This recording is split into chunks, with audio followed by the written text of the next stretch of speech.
513 people were arrested during protests here in Cincinnati, many simply for breaking curfew.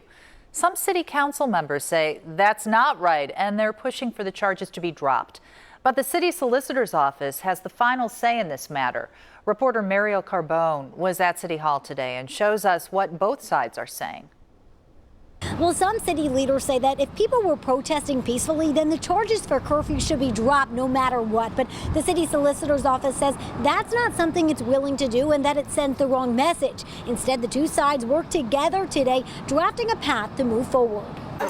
Arrested for protesting after curfew.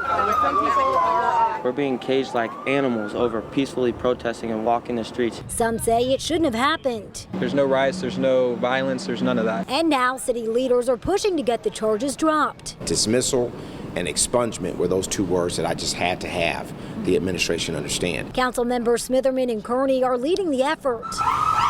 We do not want our prosecutors in that courtroom throwing the book at young people and putting them in a position where they have criminal records for only peacefully protesting. But when we categorically dismiss things, it does present a greater risk to the city of Cincinnati. The city solicitor's office says it can't make a blanketed decision. We think it is important to make a stand that it was in fact a violation of our law. Instead, it's offering people options.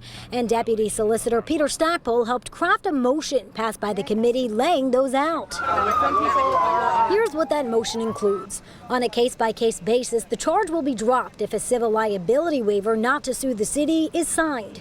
Those charged can plead down to a misdemeanor, which will be expunged. Plus, there are options for diversion or reconciliation. This all only applies if the person was only charged for violating the curfew peacefully. What do we teach our children? Stand up for what's right. Do it peacefully. And it's important to honor that. It was all peaceful, and the way they greeted us wasn't so peaceful. And that motion will go to a full city council vote tomorrow. And it's important to point out not every council member is on board with this. I'll have more about some of the objection to this motion coming up at 6. But for now, reporting from City Hall, Mariel Carbone, WCPO 9 News.